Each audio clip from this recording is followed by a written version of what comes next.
So I will call the meeting to order, and we'll make the Zoom preliminary statement that this meeting is being held remotely as an alternative means of public access pursuant to an order issued by the Governor of Massachusetts, dated March 12, 2020, suspending certain provisions of the open meeting law. You are hereby advised this meeting and all communications during this meeting may be recorded by the town of Hingham in accordance with the open meeting law. If any participant wishes to record this meeting, please notify the chair at the start of the meeting in accordance with Mass General Laws, Chapter 30A, Section 20F, so the chair may inform all other participants of said recording. And we are both recording this meeting through Zoom. And we also have Mark Landis from HCAM here. And per our vote at our last meeting, the recordings will be publicly available on YouTube, HCAM, and a link to the meeting on the town website. So the second item on the agenda is comments from the public regarding items not on the agenda. Are there any? Hearing none, we'll proceed to the main event.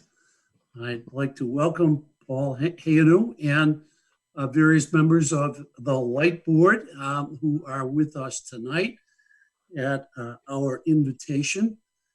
Some of us started the day with Paul's meeting at 7:30 a.m. I think we're going to hear some of the same things. But I think the purpose of having Paul here is primarily to inform ourselves of the financial status of the Hingham Municipal Light Plant and whatever potential opportunities for revenues might exist from the operations of the Hingham Municipal Light Plant in this year of the pandemic. So, Paul, without further ado, I'd turn it over to you and maybe encourage you to start where you started this morning with an overview of the finances of the HMLP. Sure. So, Bob, can your day get any better starting and kind of ending with Paul Hingham? I don't think so. Hey, that was the right answer, too. So, to year to date, how we're doing financially this year, our kilowatt hour sales are at 106 million. This is through the end of July. So we're at 106 million. Looking at July 19, it was 108 million, and July of 18 was 113. And that's, again, year to date. So you can see that over the last couple of years, our sales in terms of kilowatt hours have gone down. And the formula that the Light Board adopted somewhere around 2008, 2009 timeframe, the size of the pilot payment is tied to our kilowatt hour sales. So you've seen that number, drop from probably around 505,000 down to probably, Sue Nickerson, you might be able to help me with that, maybe around 490 something this year. I think it was 480 something this year. 480 something, okay. So that's what has happened there. That's why it has dropped, because it's tied to our kilowatt hour sales. Well, Paul, I don't want to interrupt you too much, but is there a reason for the drop in the sales? Yeah, so I think it's energy efficiency initiatives people have enacted, both commercial and residential customers, and I don't believe this winter that was as severe, cold wise. I mean, when we're living through it, it feels like you're living in Antarctica. But the last couple of years haven't been as cold, I believe, as years past. But I would say a lot. It's a combo of weather dependent and energy efficiency stuff. Plus, we probably have somewhere around, I would say, 80 or so customers who have solar arrays on their house. So whatever they're producing, they're not buying from us. Our revenues this year at about 17.2 million, as opposed to 17.4 in 19 and 15.3 million in 18. And in 18, the light plant saw a significant jump in the charges that we pay to ISO New England, the independent system operator, in capacity and transmission. So basically, your bill is based on three different components: capacity, which is at the 60,000 foot level, that's payments that get made to generators to keep plants open that would otherwise close, so that they can be there for extreme weather conditions. And transmission is the price of getting it from here to there. And capacity prices have gone up and down the last few years. Transmission has climbed significantly up and will continue to. The light plant is part of a group of probably 10 to 12 different municipal light plants that are challenging ISO New England's rates granted to transmission owners. Currently, they're getting about 11% return on their investments, with, depending on where it's located, another 2% kicker. So think that they're getting 13% for the next 40 years. And if you think about what you're getting paid, say if you have your money, in a CD or something, it's practically at 1%. And the transmission owners are getting anywhere from 10 to 13%. So that's kind of driving that cost of transmission up. Excuse me. Our expenses were just about 16 million this year, 16.6 last year, and 16 in 2018, leaving us with a net income year to date this year of, say, 1.7 million, as opposed to 800,000 last year. And in July 18, we were in the red about 620,000. So that's kind of the analysis at the 60,000 foot level. What I believe has kind of caught your attention in terms of how the light plant is doing financially is some of our cash accounts. And I'm fumbling looking for that right now. Okay. So our depreciation fund, which is where we put money so that we'll have it when we need it to expand the plant, make physical improvements, are at about 13.6.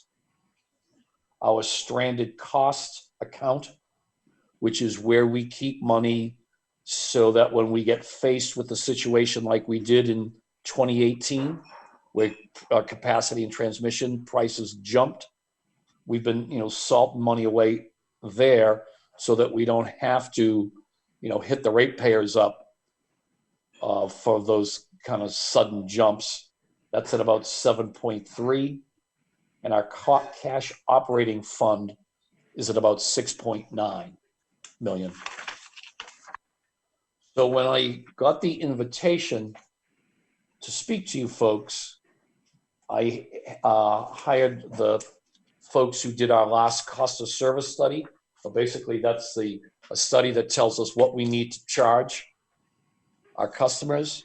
I had them look at our cash positions so that I could, explain why, someone looking at the balance sheet would say, oh my God, look at all the money that these people have. Why won't they give us some? It's pretty well all spoken for.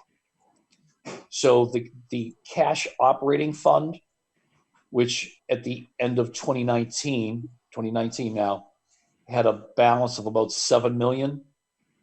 Our monthly expenditures average approximately 2.3 million. And it's considered a good utility practice to have 3 months worth of expenses in your operating cash fund, just in case, something like what we're experiencing right now happens.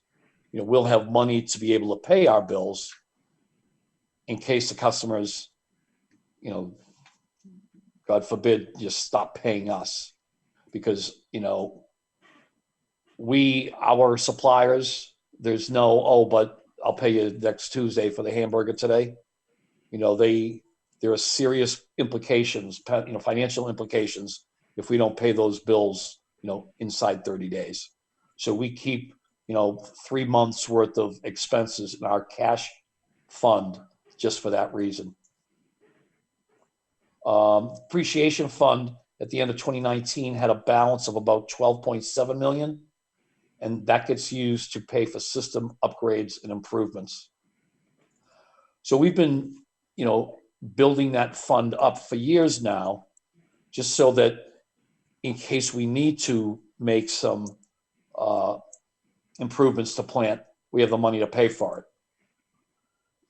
Right now, we're probably 2 years into a permitting process to bring in a third transmission line and build another substation in town.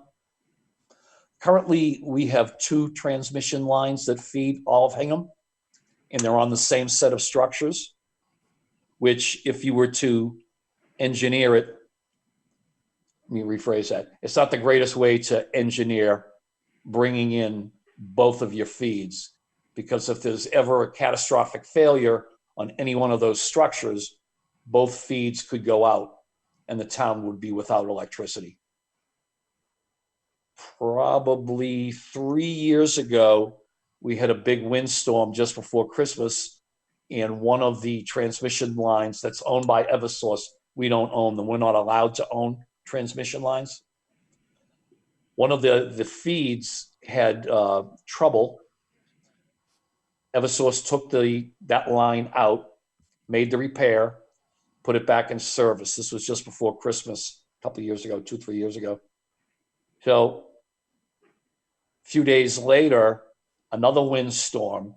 And what happened when they made their initial repair, they didn't pull the wire tight enough.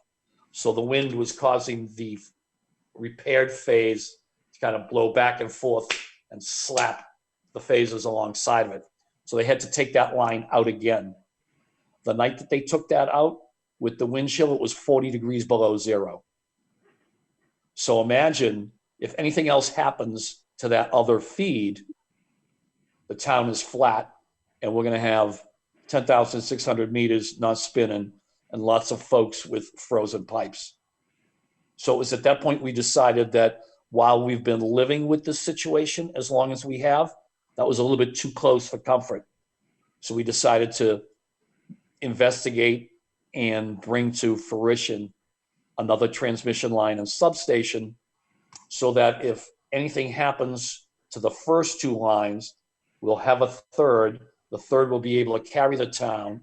And then with the substation, we'll be able to toggle back and forth and backfeed all of our circuits, so that pretty much it should be seamless to Hingham customers, HVLP's customers. So as I say, we're into this process for a couple of years now, the permitting process, the planning and permitting process.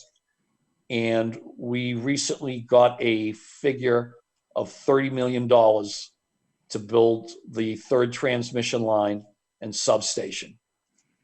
And that number is, it's not right down to the ground in terms of, accuracy. I'm describing this as at a 10,000 foot level as opposed to 60,000 foot, but it's 30 million.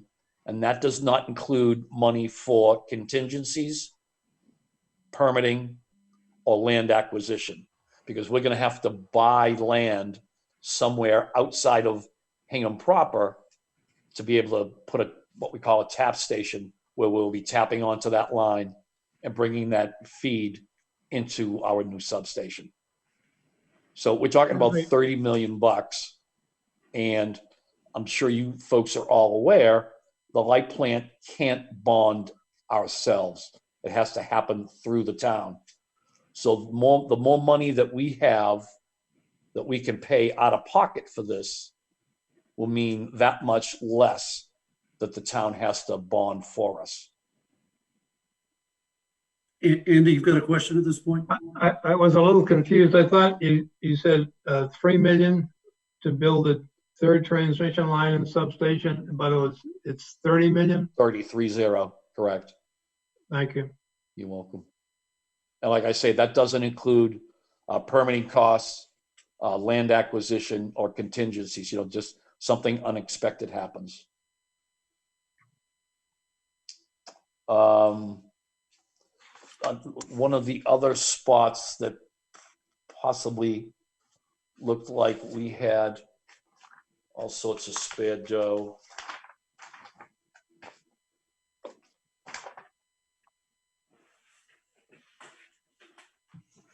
Yeah, so I think I spoke about the cash depreciation. That gets us to 3 months worth of paying bills of approximately 2.3. The stranded costs of the rate stabilization fund, that's at about at the end of 19, it was 777 something. That gives us the ability to not have to pass on, significant increases in costs to ratepayers. We have it saved, and the cash operating, and then the depreciation is where we'll tap for, building the substation and transmission line, in addition to other, distribution level improvements. So that basically explains, 26 million bucks worth of, oh my God, look at all that money. Why can't we get some? And this is probably a good time to ask the excess cash question. Could you talk about yes. Could you talk about the legal structure of how municipal light plants are required to use their funds, and the windows of opportunity that may exist for municipal light plants to aid their communities? Right. So municipal light plants in Massachusetts are not required to make pilot payments to their towns. We have been, I won't say forever, but for a real long time. The money that will go to the town in the form of a pilot is supposed to come from what the DPU has described as excess funds, and those are exact words, excess funds. And the matter of excess income was considered when the DPU developed its uniform system of accounts in 1961. And in that document, the DPU talks about if there is any excess of income over current expenses, including as required by the statute, depreciation, interest, and maturing debt requirements. Unfortunately, the light plant has been able to operate without having to have the town bond anything for us. We've been salting money away and saving money, to make our improvements so that we haven't had to put that kind of burden on the town. So after all those things get considered, any excess or profit that may be left can be turned, some portion can be turned over to the town, to help, relieve with, tax burdens. What light plants are not allowed to do is give towns the ability to circumvent or not have to have Proposition 2.5 override. So, the town is short of dough, the light plant has dough, just let me go grab some of that and we won't have to do a Prop 2.5 override. That's not allowed. And it's the determination of what might constitute excess funds. Is something within the purview of your board? It is something that's in the purview of the board. And Bob, I know you were on. I'm not sure if anybody else was on this morning. Julie was on and Brenda was on. And Okay. So there's these things called the big sigh was because it gets kind of technical, but so when you own or take energy from renewable sources, these things called RECs, renewable energy credits, get generated. So the Massachusetts legislature has decided that, investor-owned utilities, National Grid and Eversource, they have to have X percent of their supply be non-carbon producing. I will say that currently municipal light plants do not operate under those same restrictions, but HMLP is currently receiving almost 52% of its supply from non-carbon producing sources. That includes wind, solar, hydro, and the nukes. So currently, I think the investor-owned utilities are required to have maybe like 18% of their supply be carbon-free. HMLP is at 50, almost 52. So even though we don't face that same requirement, we are on a magnitude of almost 3 times ahead of what the legislature has prescribed for the IOUs. So anyways, if depending on how your purchase power agreements are written with renewable producers, you may own RECs. And the REC can be traded like a commodity. So Eversource, let's just say they need to have 18% renewable, and they're only at like 14. They have to buy renewable energy credits that basically wash their dirty supply clean. So there's a market that gets created for RECs. So the light plant sold the RECs that we had possession of. We bought some replacement RECs. We sold high price RECs. We bought lower price RECs. And at the end of that process, we netted out about $660,000. So I had suggested to the board that since we weren't expecting that 660 grand, that could easily be considered excess. At our June meeting, the board directed me to work with a community group to try and figure out how best we could spend that 660 grand to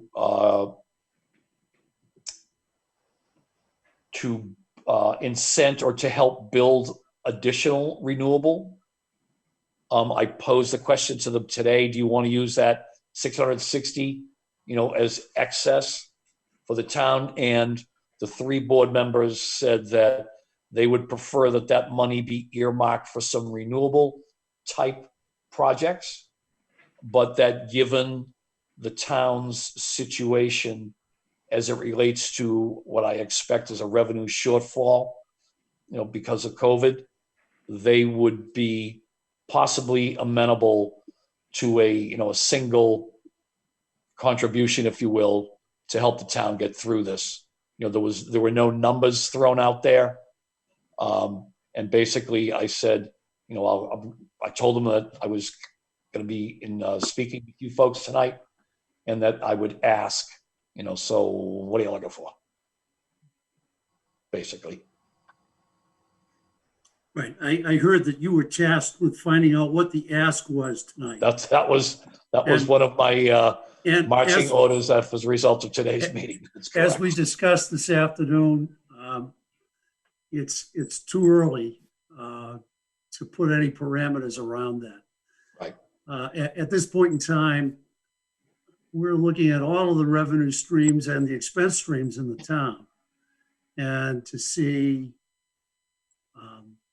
what the tools and resources are that may be open to the town Right. to ultimately produce a balanced budget that is going to provide the level of services that we want.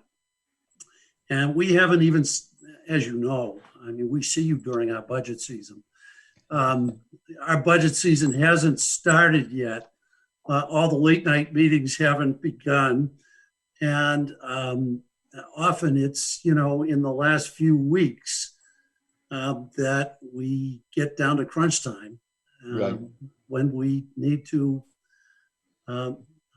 use what some people refer to as the secret sauce to come up with a budget balance. So maybe at the this risk year, of- a few electrons will be part of the secret sauce. There you go. There you go. Tears it up a little bit. At the risk of sounding like a hopeless suck up, I've been to your late night meetings towards the end, shortly before town meeting, and I say this with all sincerity. I'm amazed at how many hours you folks put in, for the benefit of the Hingham businesses and residents. You really do God's work. Well, I'll come right back at you, Paul, because I think everybody on this board is amazed at the quality of the service that the HMLP has provided to the town of Hingham for so many decades. In terms of reliability at a reasonable cost, you're head and shoulders above everybody. So yeah, thanks.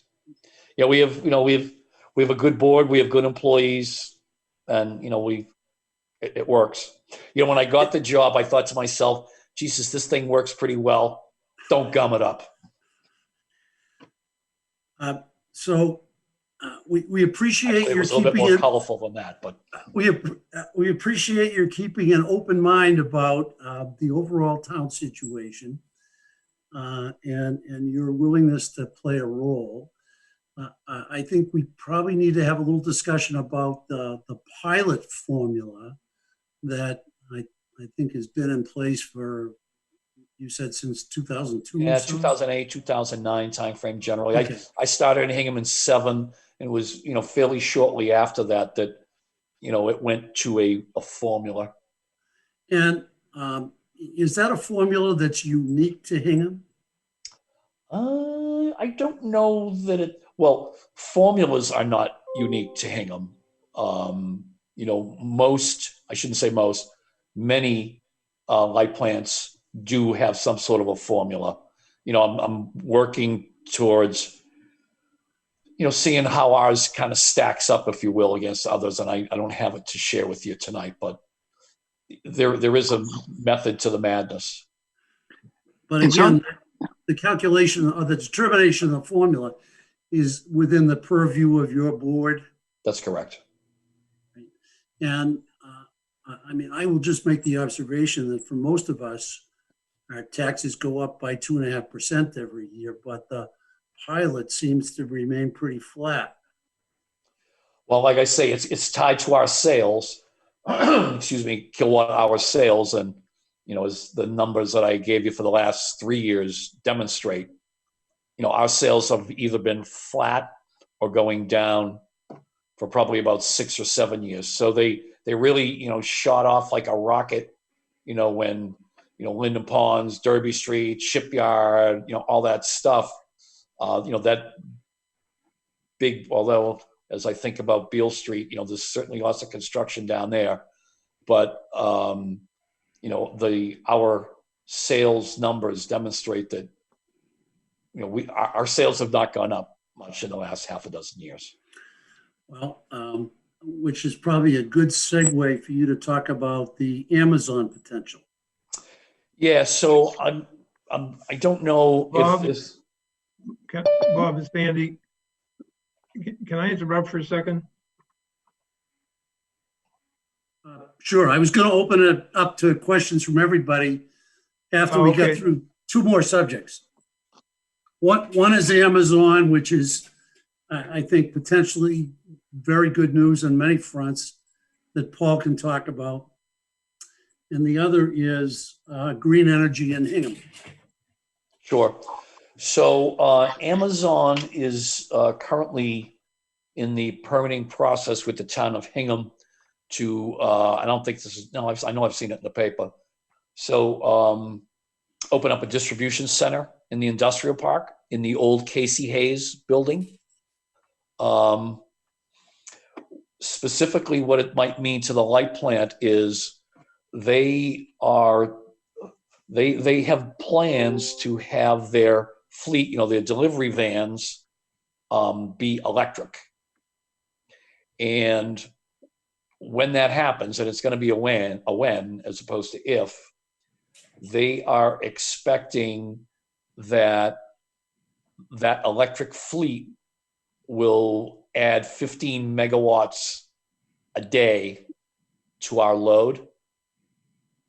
So to give you a sense of order of magnitude, our all-time peak send-out, all-time, like forever all-time, is 57 megawatts. So if Amazon comes in with the fleet that they're telling us they're intending to, and they're not just whispering that in my ear. I mean, they're saying that, commercials on TV all the time. They're going to be increasing our daily load by about 22%. So the transmission line and substation, when we started looking at this, was a reliability project. With Amazon and some other commercial development potentially going to happen up at that end of town, it's rapidly becoming a reliability and capacity, meaning, we're going to need another transformer. We're going to need additional equipment to be able to feed all that load. And, if load jumps that way, given the pilot formula is based on, one component of that equation is load, that would mean more money for the town as well. As well as other potential sources of tax revenues like motor vehicle excise taxes or increased real property taxes. Could you talk a little bit about the process of potentially accelerating green energy in Hingham? I know I've been told, for example, that we were interested in putting solar panels on our roof, but the only way to make it feasible was to be able to sell power back to HMLP, which I understand I can't do. No, that's an incorrect. Somebody gave you bad info. Okay. What can't happen is you can't. So you cannot sign an agreement with a solar vendor and have him sell it to you. When the electric utility industry was deregulated probably 25 years ago, the investor-owned utilities gave up their rights to exclusively supply their customers. Municipal light plants still have exclusivity. So the only person, if you will, that you can buy electricity from is HMLP. Or if you lived in Weymouth, you could get it either from National Grid or a million other producers. So that's the real difference between what can happen in an investor-owned utility town versus a municipal light plant town. But we have a program, HMLP is Growing Green, that is very similar to what the investor-owned utilities have. Mass Save. I don't know if you're familiar with that, the name of that outfit, if you will. The Mass Save funds, the money that goes to pay for energy audits that you get through Mass Save or appliance rebates or whatever come out of the ratepayers' pockets. So, National Grid and Eversource do a great job of telling you how they're doing this fabulous work and they're paying for it all. Well, actually, the customer is paying for it themselves. So there is a per kilowatt hour assessment on every investor-owned utility customer that pays for that program. In Hingham, we have a program that is very similar in terms of dollars and things that are covered that the light plant self-funds, that our customers self-fund. But there is no per kilowatt hour assessment the way that somebody in Duxbury or the way that somebody in Weymouth would be paying. There's a group in town, Hingham Net Zero, and the light plant's working with them, and they've prevailed to the extent that we've changed some of our policies. Up until today, when I announced or I told the board that we would change the way that we pay out a rebate for solar. Before, we would give them folks a credit on their bill, and they'd continue to eat into that till they finally spent it all up. I mean, we've had customers who haven't paid a light bill for 3 and 4 years. They were whittling down that credit. Hingham Net Zero has been asking us to consider making a cash payment to them as opposed to a credit. And, we're going to start doing that. We're going to include heat pumps as part of our program. So folks will get a rebate, if they decide to go get away from a fossil fueled, natural gas or oil heating system and go to electric. The thinking being that there's legislation pending in Massachusetts that will require the state to be net zero, carbon net zero by 2050. So the thinking is, if people heat with electricity and the source of that electricity is carbon free, then we will have reduced the carbon footprint by that much. We had somebody look at, and they haven't completed the study yet, just what would a net zero mean to HMLP in terms of what do we need to do to get ourselves ready if everybody starts driving electric vehicles and they've gone with heat pumps and everything else. And as you can imagine, it would be a significant jump in our load. Again, another reason why the need for another transmission line and substation. At this point, I'd like to turn the floor over to any members for questions of Paul. Members or members of the public? We'll do members first, and then we'll do members of the public afterwards. Fair enough. I had a comment, but Andy, you wanted to go first.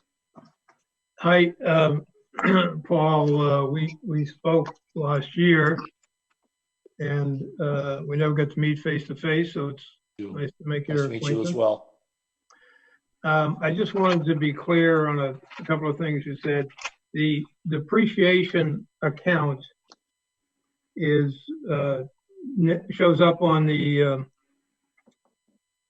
summary of net position operating fund financial statements as a net position restricted for depreciation, right?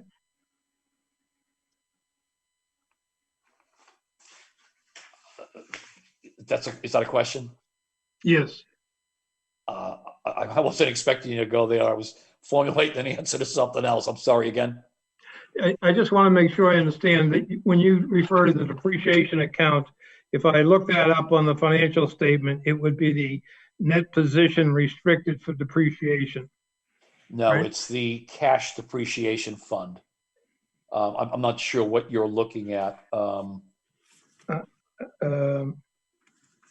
looking at the independent auditor's report posted on the website under management. What's it reading? How much is in it? At the end of 2019, it was 12.7. That's which Yeah, I I think that's the number that, that's what you said would be, is the Yep. depreciation. So that's why I assume that's what it is, okay? And the cash operating fund is that the unrestricted net position? The unrestricted net position at the end of 2019 was 7,044,000, and you had referenced in your discussion earlier, the cash operating fund is 7 million, so I assume that's the same account. Is that, am I right? the cash operating fund as of end of July 2020 is 6.9. So that is not that. What, at the end of 2019, it was 7 million though, right? Correct. Yeah. And then the stranded cost account was 7.3, and that I couldn't find. It might be called cash stranded cost or rate stabilization. Yeah, I'm not finding that, but all right. Well, I'll get that straightened out at a later point. The question, or one of the questions that arose last year and had some of our members salivating was the net investment in capital assets account. At end of 19, 27.9 million. And as I understand it from our discussions last year, that's a municipal light plant equivalent to a for-profit corporation's retained earnings, right?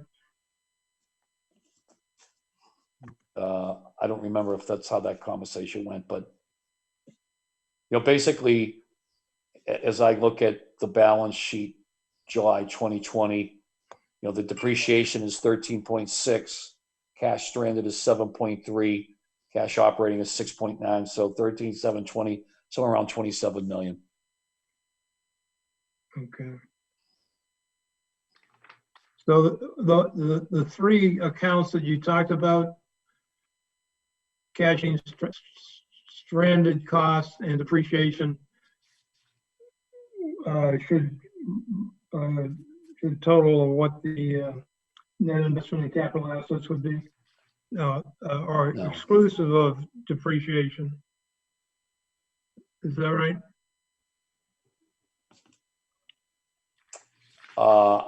I'm not sure, to be honest with you. I'm not going to take a guess. I can get you, I can. Yeah, that's fine. I mean, I'm just guessing. I'm far from an accountant, and even farther from a utility accountant. So we can discuss that offline, or I can send you a memo. There's no need for me to harass you tonight. I mean, I was perfectly satisfied with all of the wonderful answers I got to all my questions last year. So Okay. I'm not. I have no hidden agenda here. I just wanted to be clear, make sure I understood what we were talking about. Oh yeah, I understand. Yep. Okay. No issue here. Thank you. Any other questions from other members of the advisory committee? I wanted to make one hopefully constructive comment on the pilot conversation. That seemed reminiscent of a recurring conversation we used to have over at South Shore Hospital with the city of Weymouth. Every year we had a long-standing formula to calculate a pilot, and every year where the combination of Weymouth feeling poor and feeling South Shore Hospital had too high an operating margin, there was a wide call to recalculate the pilot or to have South Shore just write a big check. And I'm a little reluctant to think that having a pot of money means recalculating a pilot formula. And what we tried to do, which I think was pretty constructive, was try to identify areas of sort of mutual interest in which the hospital could invest. Things like providing ambulance coverage for public events, or we loan nurses to schools to cover, school nursing programs, various public health programs that the town public health department didn't have to pick up, that were relevant mutual mission based type things. So I don't know if some looking at what a pot of money, I guess, thoughts like that might occur as to where there might be mutual mission benefits other than just a check or a recalculation of a pilot. Yeah, we've not thought in those kinds of terms actually. So I don't have a. What that might be. There might be energy saving devices in the schools or in town buildings, or I don't know. Just a thought for the future of what do you do with, if there is this pot of money that people are thinking, what do we do with it? I just wouldn't want to think of it as, well, let's get in the habit of just having the light plant write an extra pot of money. Yeah, because it's there. Just think of those sort of mission-based projects in years where there's resources. Right. I mean, I will tell you, and Bob, you were there to hear it as well. The light plant board, doesn't want to get into, as you describe, a regular, we need some more dough than what you've been giving us scenario. Because, at the end of the day, everything costs money, and we're as reliable as we are because we spend it on the infrastructure. Are there questions or comments from members of the advisory committee? Yeah, Victor does. Thanks, Bob. Paul, if you're curious, on the nuclear portion of the carbon-free, is that something you can rely on long-term, or will the nuclear plants be going offline? So Seabrook, we get approximately 28% or so of our power from either Seabrook or Millstone. Seabrook, the NRC, just recently, I think they extended their license for another 40 years. There's an issue with a concrete degeneration there. Nextera, the owner of the plant, or one of the owners of the plant, commissioned University Texas Austin, I think, to study it, and they've come up with what they feel is a solution. The NRC has okayed that. There are groups that feel that the study wasn't done properly, as I guess you could probably imagine. But Seabrook's license has been extended, I think, for another 40 years. And in the state of Connecticut, the legislature there reworked some stuff, because what has happened is, because the price of natural gas is as inexpensive as it has become because of fracking and all that kind of stuff. The Millstone, the plants in Connecticut that we get power from, we're having a difficult time successfully bidding onto the grid.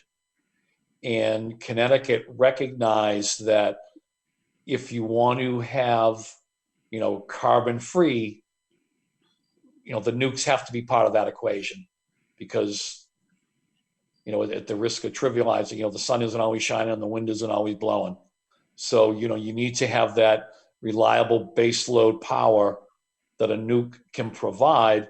So what Connecticut did was they created, basically, I guess you could describe it as a subsidy to make Millstone financially viable so that it could remain as a source of carbon-free energy. So are they going to be around for long term? I would say Seabrook is, just based on its license. I would say that Millstone is potentially has maybe not as rosy a future as Seabrook, but in between those two plants, we get a significantly larger amount of our nuclear power from Seabrook than we do Millstone. Thank you. Okay. Other questions from members of the AdCom? Dave Anderson. Hi, Dave, go Paul. ahead. Dave Anderson. How are you? Good, thanks. How are you? Good, thanks. Quick question for you. In one of our budget discussions last year, I think it was related to the transfer station, or in the DPU budget, there was a discussion about something called a demand charge, and I certainly don't know what that means, and I was wondering if, with you here, if you might help us understand what a demand charge is and how it relates to other municipal budgets throughout the town. Yeah, I think I'm using the right term. It is, yeah, you are using the correct term. So the demand charge is a component of the rate that addresses the need for HMLP to have sufficiently sized equipment so that if there is a demand, multiple pieces of equipment coming on at the same time, the light plan has to make sure that the equipment that is servicing that particular customer is sized correctly to be able to handle that, brief, usually just a few minutes influx. So, to South Shore Hospital, say, so if all of their AC units all come on at the same time, the demand on the system is going to be a lot higher than it would be if they came on gradually. So I referenced the cost of service study. So when we had our last cost of service study, it was recommended that the town, who previously was not paying a demand charge, have that as part of their rate. Okay. So the thinking there is that, I mean, because I guess from a kind of a novice perspective, it seems like you can make the argument of robbing Peter to pay Paul to a certain degree. If the town's, I don't use this term pejoratively, but if the town's subsidizing, equipment at the light plant through a demand charge, maybe I'm overstating it or misstating it, but I'm just trying to understand. In other communities with municipal light plants that don't have a demand charge, is the difference then that the cost of having that capacity or those instruments is visited on all ratepayers as opposed to just Correct. the ratepayer who might have the need? Okay. That's I mean, that's the thinking, that the customer who's, that the light plan is incurring those expenses for, pay for it. And I'm So not it's sure. conceivable then that in the Amazon discussion that they would be subject. Oh, absolutely, they would to a be. demand charge. Absolutely. Oh, yeah. I mean, customers who pay demand charges generally are larger customers. I shouldn't say generally, they are larger customers, who have big loads that come on all at once.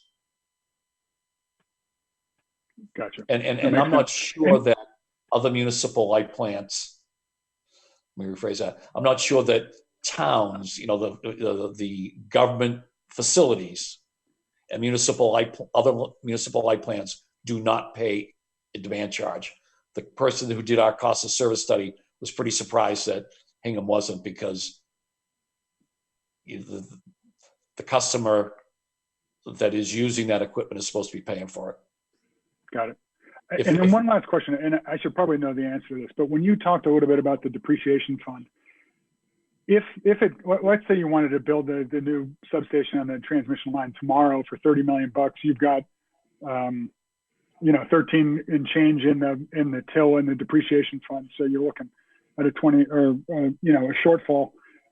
If the town was to borrow that, is that repaid then through the ratepayers the same way the town acquisition of the water company is being paid, or was this something that we visited on all taxpayers as an obligation of the town? It's an absolute paid by the light plant and its customers. Right. Okay, so it's very analogous to the water company acquisition in the sense then that it's strictly a ratepayer impact and likely no impact on all the other stuff we went through with that in terms of impact on the town's bond rating and so on and so forth. I mean, it's basically, as best you could tell, the intent is to have it be, even though the HMLP can't borrow itself, you would functionally be in the same position as if you were able to borrow it yourself. That's correct. We'd be the ones writing the checks, to pay for Gotcha. it. Great. Excellent. Thanks, Paul. Appreciate it. Okay, you're welcome. You got Julie next. Hey, I just wanted to piggyback on Dave's question about the demand charge. And you had mentioned that charge pays for having sufficient sized equipment for those surge or for powering up things all at the same time. Is that equipment one-time cost, or how often do you have to buy new equipment? So I'm just wondering if the demand charge is spread out over time, or is it something that's going to happen in certain years? Or No, when we do a cost of service study, we look at, everything that it costs us to provide service. And so the demand charge is designed to, just the same way that we do everything, kind of salt money away so that over time, as things fail, and they do, we'll be able to pay for them, to replace them.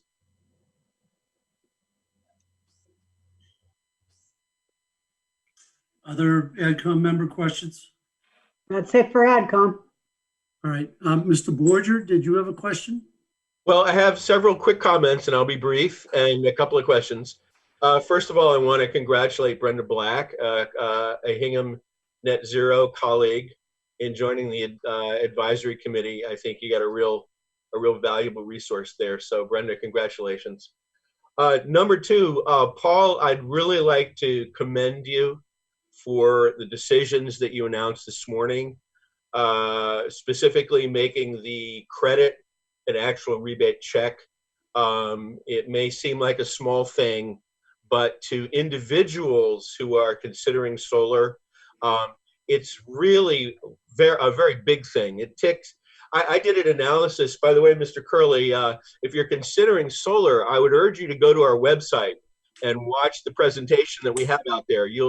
It will answer every question, I think, that you have, from how it works technically, how you interact with the light plant, and what the economics are.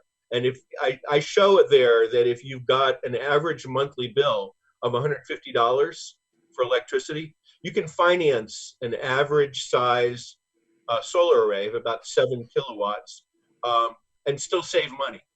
In other words, defray the entire cost and still put money in your pocket. But Paul, the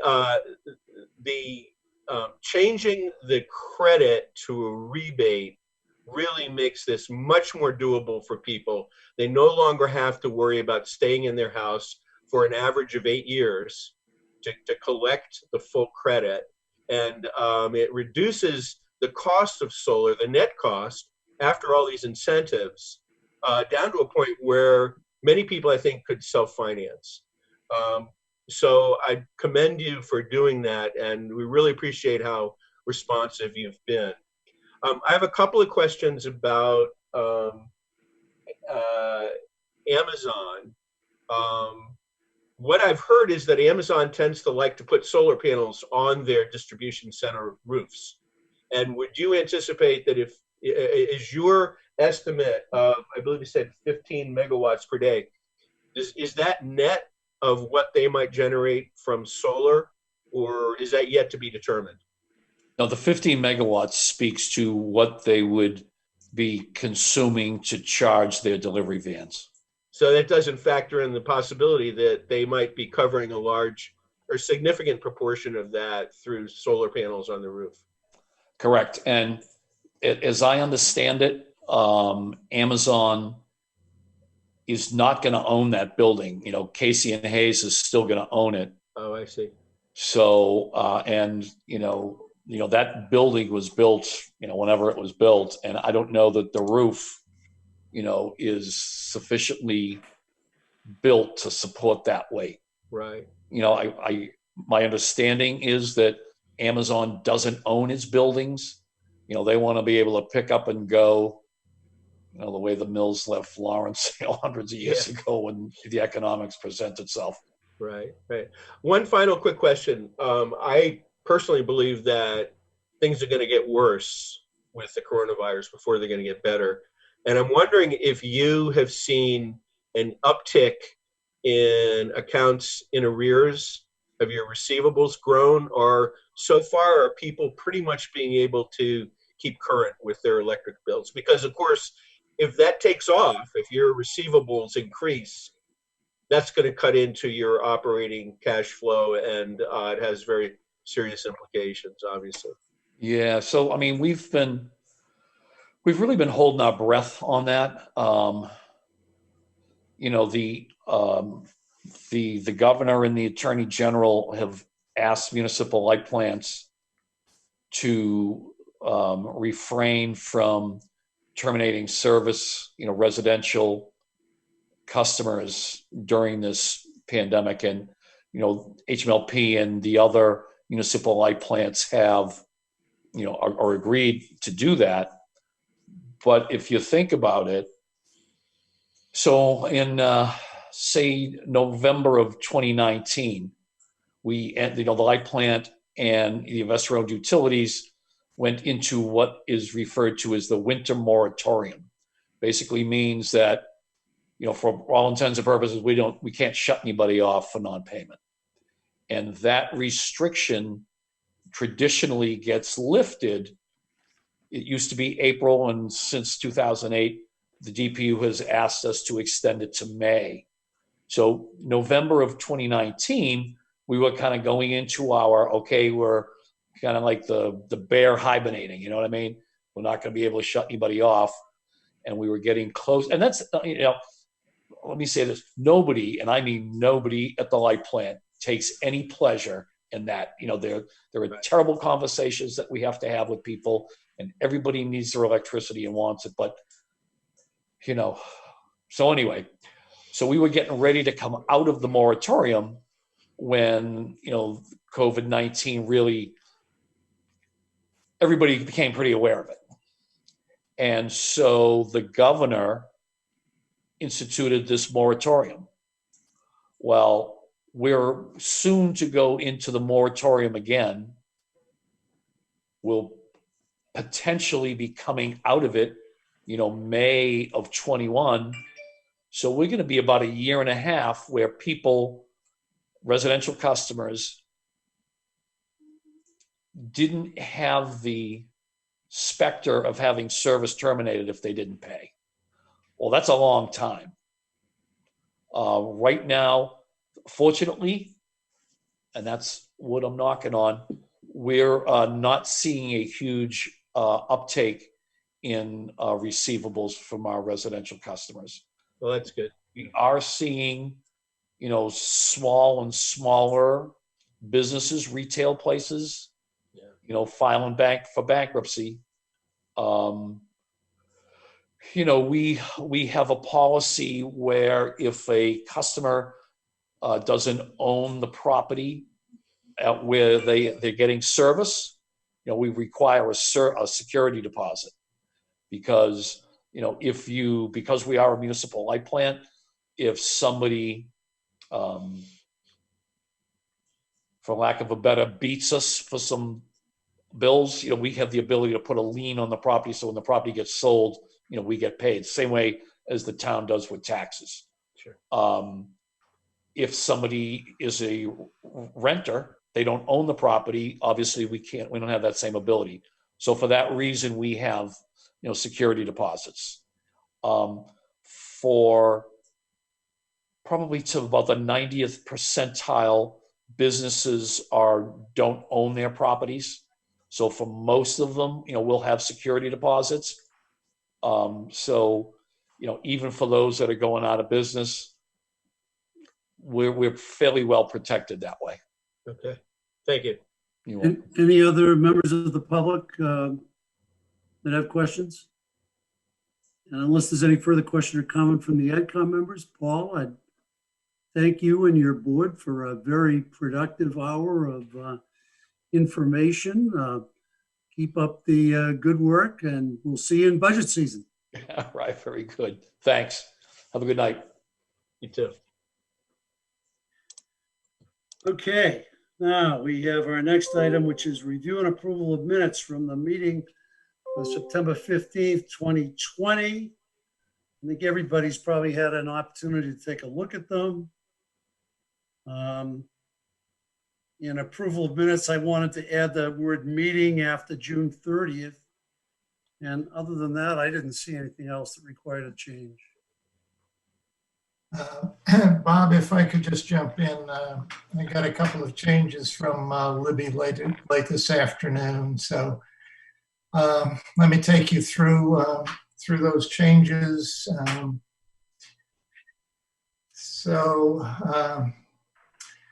The first change is the section labeled Review of Current Forecast Document. And what Libby has suggested is that on the second line would read, this spreadsheet is part of the town's FY21 financial management plan instead of financial plan. So she's added FY21 financial management plan. That seems fine. Okay. On the next paragraph, about 4 lines down, we start with the words in the FY21 forecast. Libby has added the words on the spreadsheet. And in front of the word warrant, she has added forecast in the 2020 warrant. Those changes seem fine. Okay. The next paragraph, second line, after the words replied that state aid, parentheses, due to the, and she has added, unknown impact COVID-19 will have on the, and it continues, state budget. And also in continuing there, I've got. Let me just ask: isn't that what Sue said? I'm sorry, Andy, I didn't hear you. Aren't the minutes correct in response to what in reporting what Sue said? It's due to a lack of a state budget that at this point we're unable to say what the state aid is going to be. I believe you're correct, Andy. I think Libby has just tried to expand that uncertainty by laying the blame on the COVID-19. But I thought that's what Sue said, but maybe she can clarify.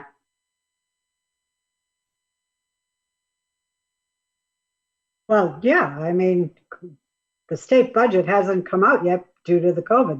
They have no idea what their budget's going to look like. So.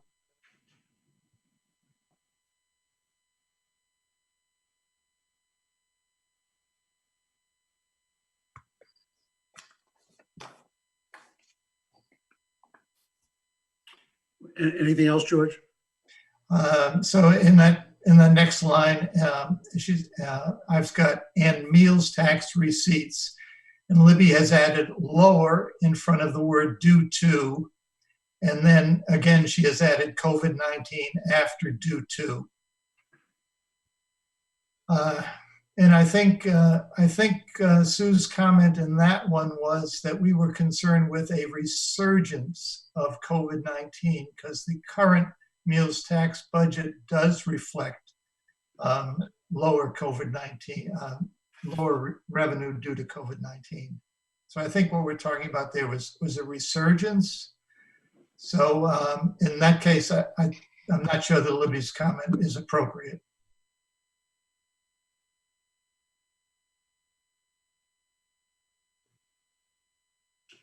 I think the minutes can go either way. Right. I was trying to make it self-explanatory for a reader. Okay, the next paragraph, about 4 lines from the bottom, we start with Plymouth County as reimbursement for FY20. I had put the word COVID. Libby has expanded that to COVID-19, which I think is appropriate. Following paragraph, Ms. Nickerson stated that 2.6 million in turnbacks were realized in FY20 is what Libby has added instead of this year. And she has struck the line that begins this money plus 1.7 million from the Weir River Water Company financing was placed in fund balance with the comment that this couldn't have happened because the transaction didn't close until FY21. So I think we're correct in that the financing is going into fund balance.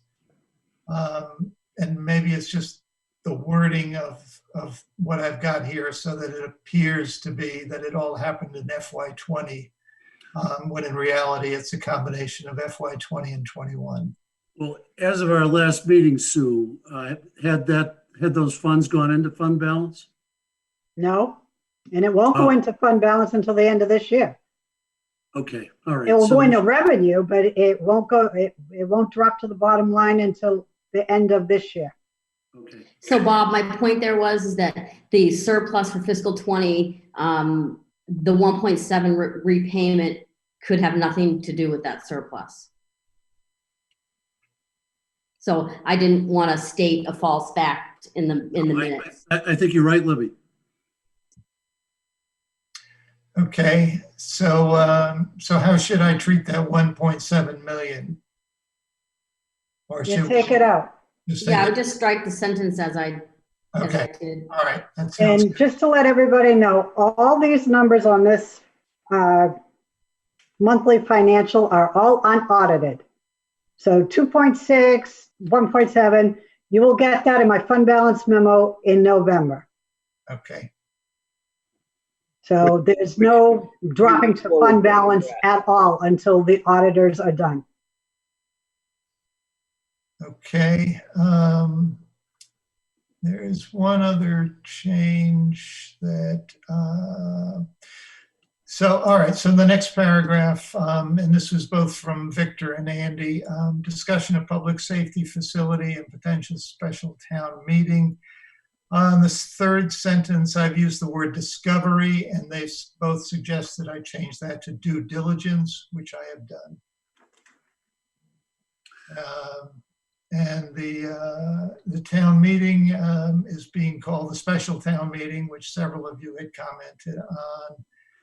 And Libby has a couple of final comments under liaison reports. I've used the word COVID, and she suggested COVID-19. And that, I believe, is everything. George, I think I sent you a couple other minor things. You did, Victor, and those have been added in, and a couple of comments from both Bob and Julie have been added in. Is Nancy on? Yeah. Nancy? Using the minutes as a vehicle, points 2 and 3 in the discussion of public safety facility. Yep. So you can't get into this proposed location without the approval of the T? I think that's going to be what we're discussing next on the agenda, but correct. We're coming to that on the agenda, Andy. All right. He's so excited he wants to skip ahead. Evan, and I We know can't you wait want to to get stay to the right debate. where we are on the minutes. If there are no further comments, do we have a motion? Yes, we do. So moved. Second. So move to approve the minutes as described with the revisions by George. You have to do a roll call. I understand, but is the motion to adopt the minutes with the revisions as described by George? Yes. And is there a second? Second. All right. One of us made it and one of us seconded. All right, so we have our first roll call vote of the evening. Julie. Aye. Victor. Aye. Aaron. Aye. Evan. Aye. Libby. Aye. Andy. Aye. Nancy. Aye. Daveline. Aye. Dave. Aye. Alan. He's muted, but he said aye. Aye, sorry. Thank you, Sue. Welcome. Thank you, Mimi. Tina, Aye. Kristen, Aye. and George. Aye. Okay, so we're 13-0-1. Brenda would have to abstain, not having been at the meeting. 13-0-1. And Sue is going to give us a walkthrough of the numbers through the end of August. Cheers. Yes. All right, I'm sharing my screen because this is not the same one that Bob sent around or the one in the forecast meeting. Tom and Michelle haven't even seen this one yet. So there was a couple of comments on column headings, so I had to change those. I did find a couple of formula errors, so I changed those. Victor had a comment about the fund balance number, so I stuck that in. So when I stuck that in the expense side, I had to put it up in the revenue side, so it will be a wash. So if we just stick with revenue for a few minutes, the 60,000 foot, basically our revenues are just about even with last year. Our expenses are down a little bit from last year. So right now we are in a very good position. We will not know anything until the end of the first quarter. We get meals tax revenue, we get a lot of different revenues on the quarter. I just also wanted to let you know on the expense side, July and August, there are no teacher salaries. So when you see the expenses, they're low because we haven't even started paying the teachers yet. So I just want to keep everybody in mind with that. They're really, the only thing I can see right now is a big gap is charges for services. And I think that's just a timing issue. And I think it will level off for the rest of the year. As you can see, property taxes are right in line. State aid is a little higher, only because last year we got more monies, but we didn't forecast it. So I think that's why it's a little higher. Motor vehicle excise tax dipped almost 3.5%. I had talked to the treasurer's office, and that is a definite timing issue. Last year, the commitment went out 2 weeks earlier than it did this year. So that's why there was more revenue last year than this year. Meals tax is both zero because we get it at September 30th. License and permits. Building permits are down, understandably. Nobody is letting people in the houses. So hopefully we will rebound. Ambulance fee is up 3%. Interest rate is down quite a bit. Interest rates have fallen since last year, so that is inevitable. Does anybody have any specific questions? Basically, to reiterate, we are right in line with last year. So for the first 2 months, we're doing okay. Sue, I apologize for not knowing this, but what is departmental? That is, departmental is, every department has miscellaneous fees, and that's where it all goes. Thank you. Anybody else? Unfortunately, when I share screen, I can't see if anybody is raising their hands.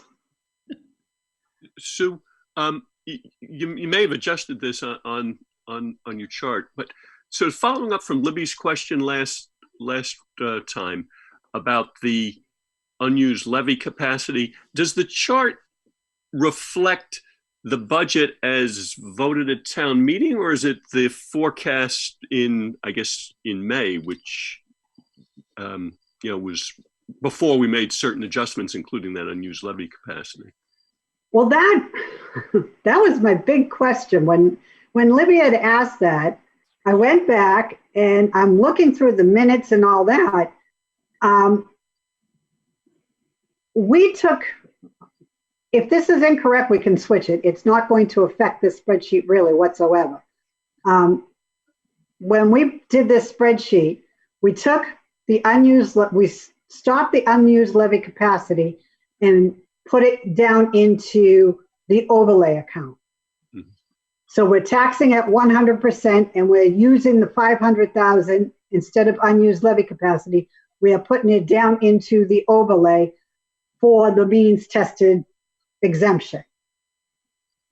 If that is incorrect, then what I will do is take it out of the expenses, so we'll lower the expenses and put it up into a negative property tax, and it will lower the tax levy. Yeah, I thought we had voted, so I thought that the selectmen had decided not to use the unused levy capacity for the senior means tested. And so we had adjusted the chart, the forecast, or so the chart that's in the warrant has, is correct. Right, and that has the negative 500. Okay, so then we can just switch it for the next month. So basically what I will be doing is the property taxes in the forecast right here will be $500,000 less. And then down in the expenses, the overlay will be $500,000 less. Yeah, that was the genesis of my question, was when I looked at the warrant, that was a variance between the spreadsheet. Yeah. So Victor, just to confirm that, so, because I thought we voted to use that for seniors and means testing. Are you saying we did not? Right. Ultimately, it wasn't done because the concern was that the state hadn't voted the, you remember it's a special act, so the state had to approve what we did. And there was, in fact, Bob may know the current status, but certainly in the spring, the state Senate had wanted to change Hingham's vote program a little bit, and the town didn't like that. So it didn't look like anything was going to be passed for this year. Okay. So the thought was put the 500,000 back in unused levy capacity, because there's nothing that you can give to you can't use it for the seniors anyway. Right. So what's in the warrant on the forecast is correct. My understanding is that's correct. Yeah. Right. And I have that question into Tom and Michelle, because I thought it was, and then I'm like, well, maybe we voted that we're going to do it, and you and I forgot to change it in the warrant. But when I get clarification for the next month's, I will fix it. It will have no bearing on really what we're talking about. Right. Yeah. Can you page down, Sue, to the final, like the surplus, or the can we do it? Can we do expenses first? Oh yeah, sure. Okay. So on the expense side, a couple of things that pop out is capital outlay. Last year at this time, we spent about 18%. This year, it's only 1.6, which is a very good thing. Not to say that all that money is going to go to fund balance. We are deferring, which means when we find out what's happening for the rest of the year, we will spend it. It's just we're not going to spend it. We're not spending it right now. The $55,000 for the police department evidence room, they have decided we will probably defer for the year, or we probably will not use it. So that will end up going to fund balance. Everything else is the South Shore Country Club. One of the reasons for the big drop in the country club expenses is last year, at the first of the year, they spent $400,000 on new equipment. Everything else is just about in line with everything else. The MWRA, we haven't spent anything July and August only because the bills didn't come in till the 1st of September. Does anybody have any questions, specific questions on the expense side? Sue, can I ask just a general question? You can. I'm up in the revenue side, but I'm sure it would apply to the expenses also. But there's a couple of categories, and you mentioned investment income and permits, where we're significantly trailing last year, percent of revenue as of the first 2 months of the year. Mm-hmm. I know it's still early and things can change, but what's the process for recognizing that budget number is really may not be attainable? Well, we don't know, to be honest with you. No, but at some point, you build up enough history that you say, okay, even though we reduced the revenue number to begin with, we're trailing significantly, and we're probably not going to make up that difference. Yeah, and that's when the powers that be will sit down and say, okay, what do we have to do now? Okay. I mean, if the revenue picture is not as good as we thought, but the expense side is much lower than we thought, we'll be okay. Right. Okay. So they have to weigh each side and figure out what to do. And so it's basically an ongoing analysis. Oh God, this is gonna, yes. And to be honest with you, this won't really come into fruition until the state actually has a budget. Right. Because right now we don't. And what they are doing is they are giving state aid level funding it from last year. Right. If the state decides to cut their budget by say 10% or 15 or whatever, we've been getting the money we were getting last year. So the cut's going to be even deeper than 10%. Right. So at some point, would I expect to see that current 21 projected expenditures or revenue numbers change? Yes. Yes. Okay. Thank you. George, You're welcome. Is your question, George, at what point in the year is there no longer enough time to make up revenue from lost home sales or car sales or meal tax? Yeah, I'm just curious as to what the process is for recognizing that and actually, changing. Doing something about it. Column L. Mm-hmm. What will happen after the first quarter? No. That's when the forecast group will start looking into this and figuring out. The next side will be when the state decides to finalize the budget. If the projected, like our financial plan, if our projected deficit goes beyond $500,000, that's going to trigger tier 2. Right. Okay.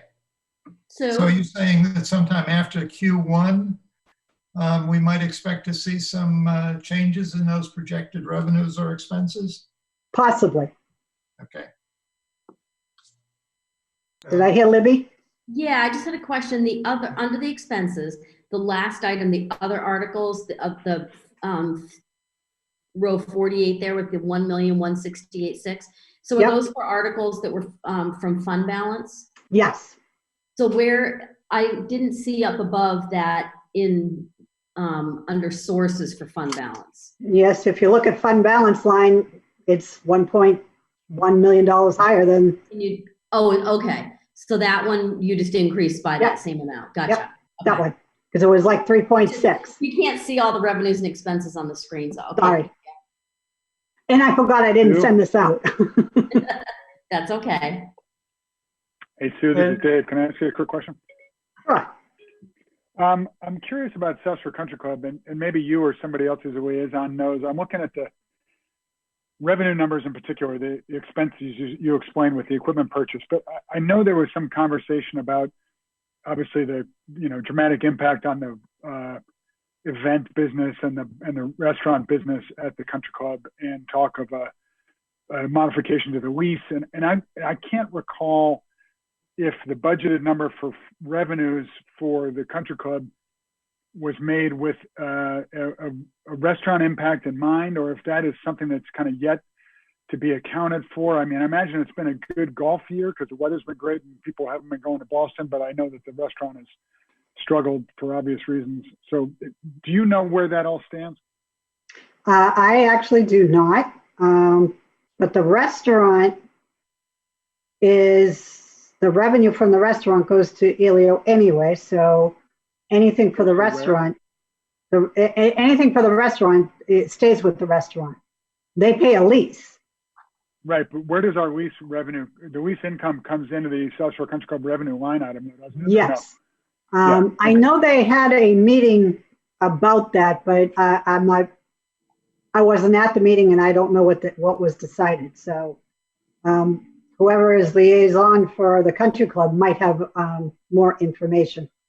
Well, I should it might know just be that because something I to, am, Dave, and those are good questions. But I don't have those answers, but I'll have them. And maybe at the next meeting or whenever we have, 5 minutes, I can give you a quick country club update. But I do know from the financial plan, whatever their original, and I'm just looking at it here, and whatever their original expected reduction of revenues turned out to not be near what they thought it was, because they kind of caught up quite a bit once the course was open. So that hit is much lower than what they thought it would be, but I'll get you guys that information. Yeah, that was FY20.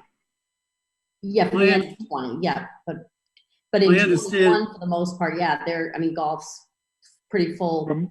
My only point is that if we stay on with the $500,000 trigger for the tier 2 is really not that big a number in this game of $120 million budget. And if there's no event, I know there's been no event business this summer at the country club. So, Right. Try as they might to manufacture the best season they can, they've got that just a hole just doesn't seem unfillable at some level. And I'm just curious if it's reflected, or if it's, as to George's point, if it's just something we got to keep an eye on and see if there's going to be a meaningful permanent delta to that revenue forecast.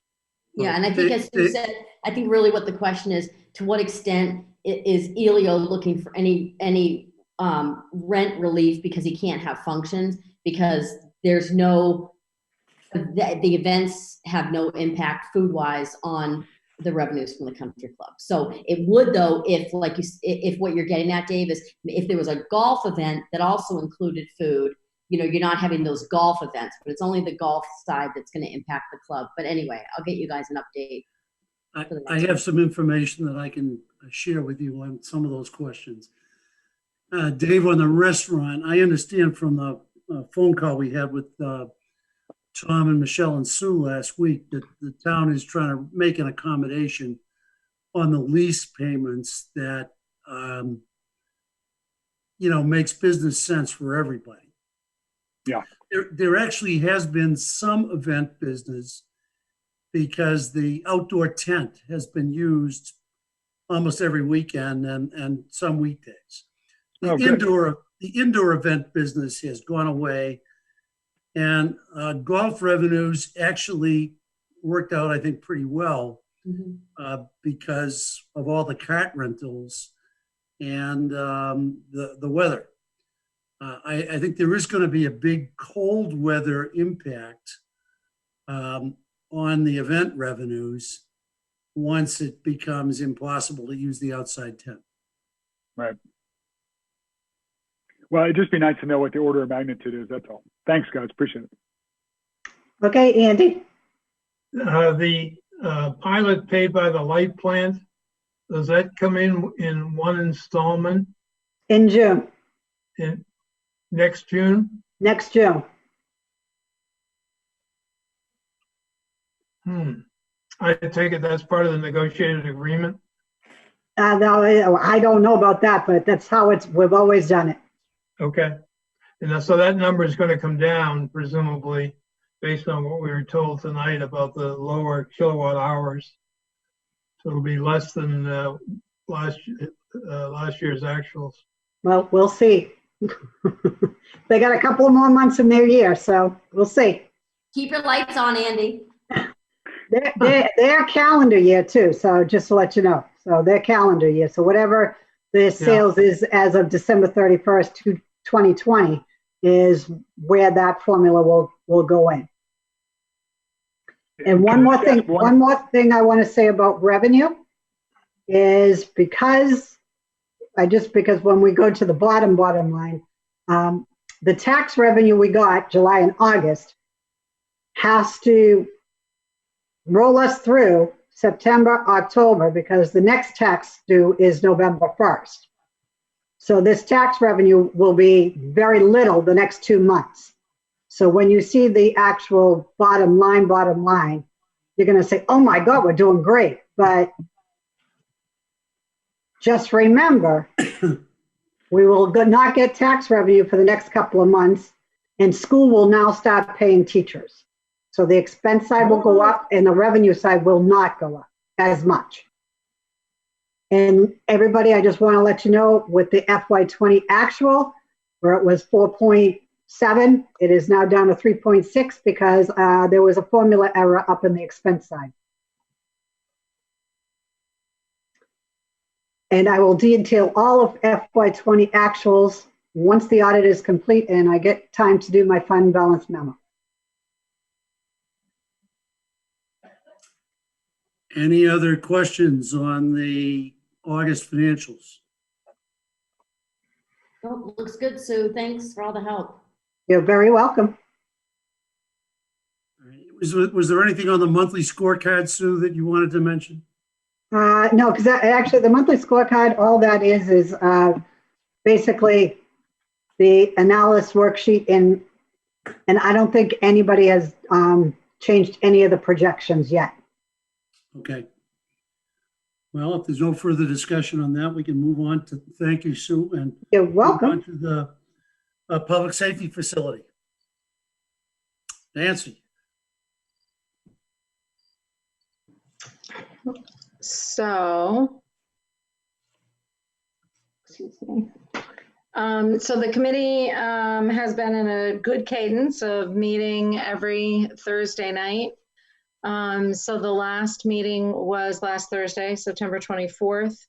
And lots of good things to report. There was an update from Castle Booze.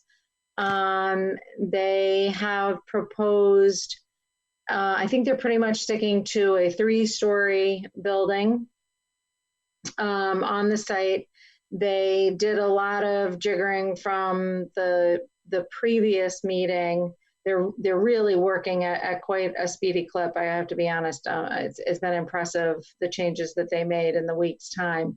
It was pretty clear their first visual of what they thought the building would look like fell flat with the committee. And so they presented a new visual of what the building would look like that's much more in keeping with kind of the aesthetic of Hingham. And they also did a lot of reconfiguration of the parking based on comments from the committee the previous week. So they're being very proactive and reactive to the committee. And so I think that is going along very well. There obviously hasn't been a vote yet, but it does feel like they are coming to a point where it feels as though it's reasonable to expect that they will determine that it's feasible to build on this site. But again, they haven't voted on that yet. They continued, as Andy's question asked. So Andy, there was continued discussion about the traffic lights. And the town has already approached both the MBTA as well as the state, because you might remember that the MBTA actually has control over Isington, which would be one of the entrances on the property, and the state has control over the lights on 3A. It was very well, Tom indicated that those conversations were it went very well, and that they're not expecting there to be any issues with getting whatever variances they're going to need to control those lights. But there is a time associated with getting those approvals done. So they need to get ahead of that, which is why they're doing that already. They are also continuing to do the geotesting on the site. And the testing is being done as we speak. They should have estimates on that by the end of October, was the discussion of that. And then as for the timeline, Bob Garrity spoke to, he wants a preliminary committee vote on the 8th to just basically take the temperature of the committee as to where they are. KBA will meet with the committee with a final discussion on the 13th with an official vote of what the committee will bring forward to or report to the Board of Selectmen. And then they have a meeting with us, which we have, I think, tentatively scheduled. I don't know if there's an agenda out yet. I don't believe I've seen that, but Bob did ask us to reserve the 15th. And that will be a joint meeting with the Board of Selectmen. After that, I believe that's just a hearing. Is that correct, Bob, what you're expecting on the 15th? Yeah, it's my understanding that that's going to be the architect's presentation. Okay. And an initial discussion by the BOS and AdCom of what's presented. And I suppose we'll get some input from the public as well. Correct. But I don't think the selectmen are going to take a formal vote until the following week. And Bob didn't date that, but he just said that, that would be followed by a Board of Selectmen and advisory vote. But I assume we'll have our normal cadence for meetings. So it would probably be that following week, that following Tuesday you're expecting? Well, I think we'd probably try to schedule our meeting at a time after the selectmen have taken their vote, if it's possible to do that. Okay. Yep. So that's a and then TBD. after that would be the final recommendations and the comment and the recommendations coming from us, and the warrant again going to print in late October. The one interesting thing that was discussed at the meeting, or I found it to be an interesting conversation, is Bob Garrity was very clear in what he sees the role of the Public Safety Building Committee to be, which is very much their role is simply to determine, to give a thumbs up, thumbs down, is this site feasible, and to come to a preliminary cost.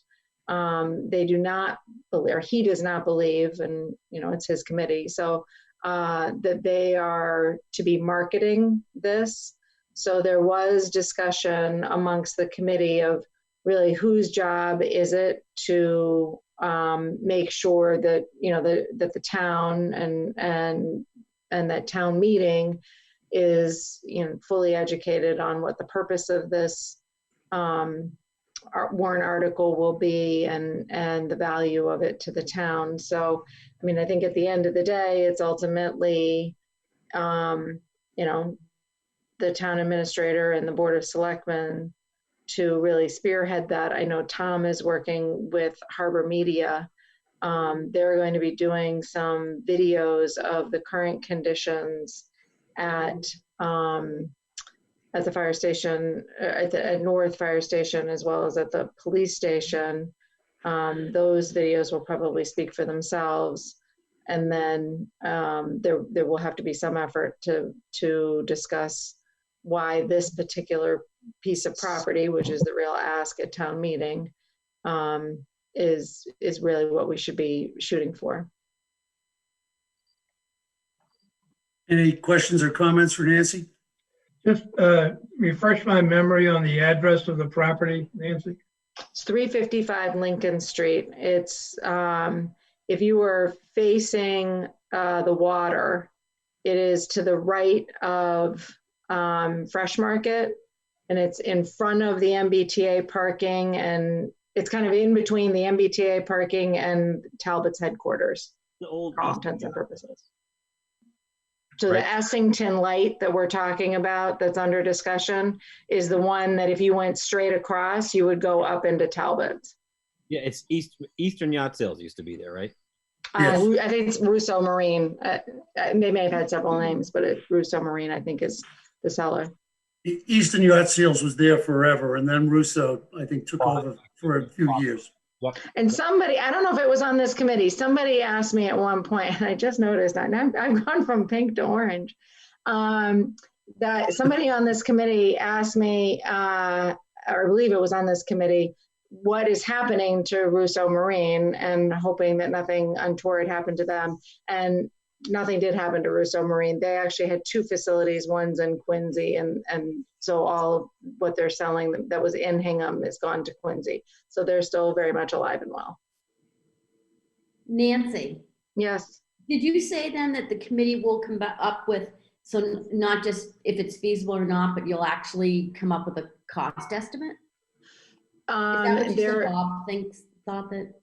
There is, it will be a very, obviously very raw, it's not a construction documents or anything like that, but there will be an estimate, a swag at what the cost of that will be, because obviously that's part of the feasibility. Right. Okay, thanks. Mm-hmm. You know Brenda? what the elevation of the property is? I'm sorry, say it again. The elevation above sea level? It is above sea level, and I forget, we measured it while I was standing on it, and I want to say it was in the 20s, but I'm not sure. But to your point, Brenda, it is, they're talking about a 3-story building, but on the 3A side, it will be 2 stories. And then on the shipyard side, it will be 3 stories. So there is a big drop from 3A down onto, there is, if you go and look at it, and we're not allowed to walk, just so that everybody knows that, we're not allowed to walk on it without permission from the owners. But if you were to walk down 3A, for instance, and look at it, it's fairly well defined by the big slab that has been there since the 40s. So that they never took up that slab. That's why we're doing the borings now. All that geo work is being done underneath it to determine, because that will have to come up.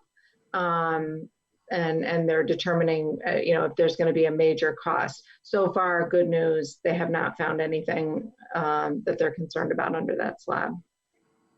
I think my question was more about elevation above sea level and where that elevation looks in terms of rising sea level. And Oh, yes.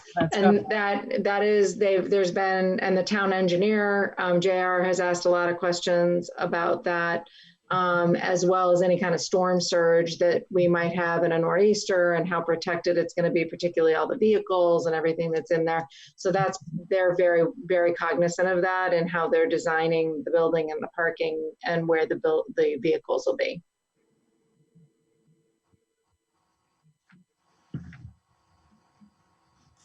Anything else for Nancy?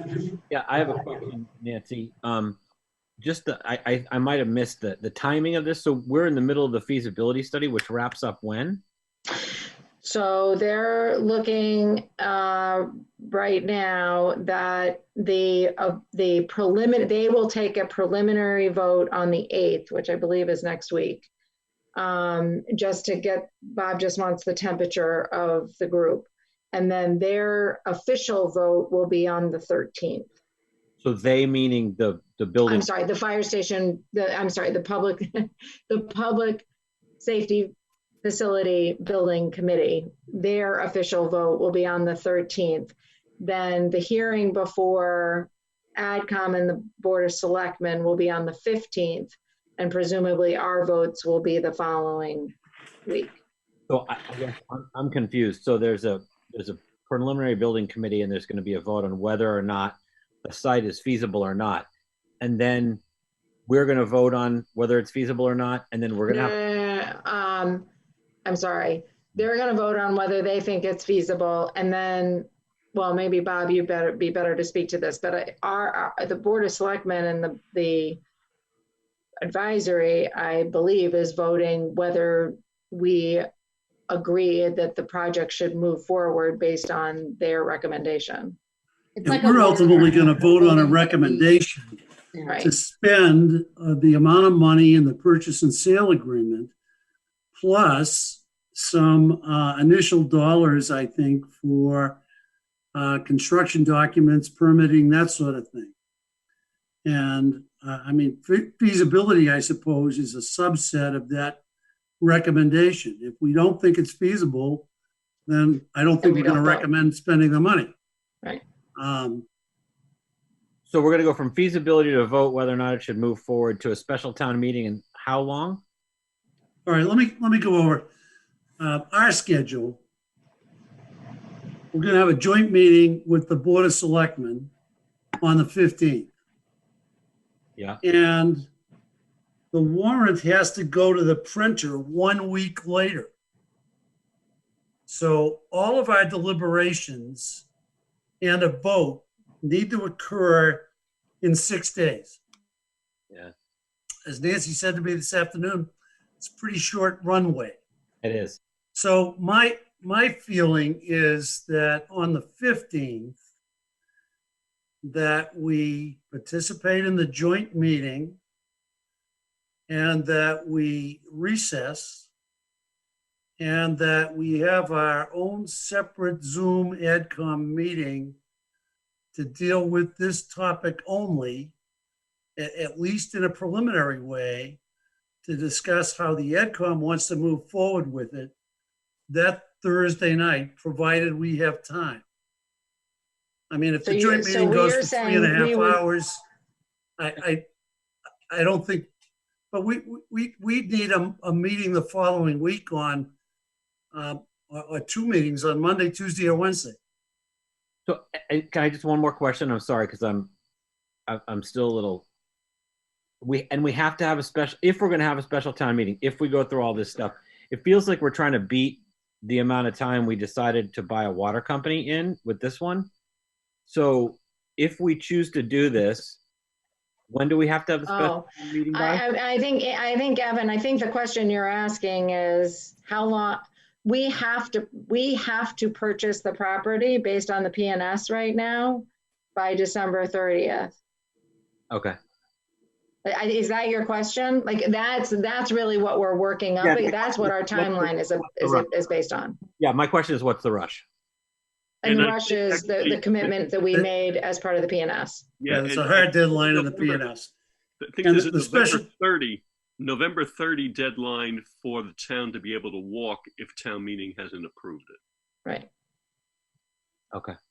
So And November, even though the closings end of December, I think the November 30 is really the sort of last date we can get out of it. So the date for the special town meeting is November 14th,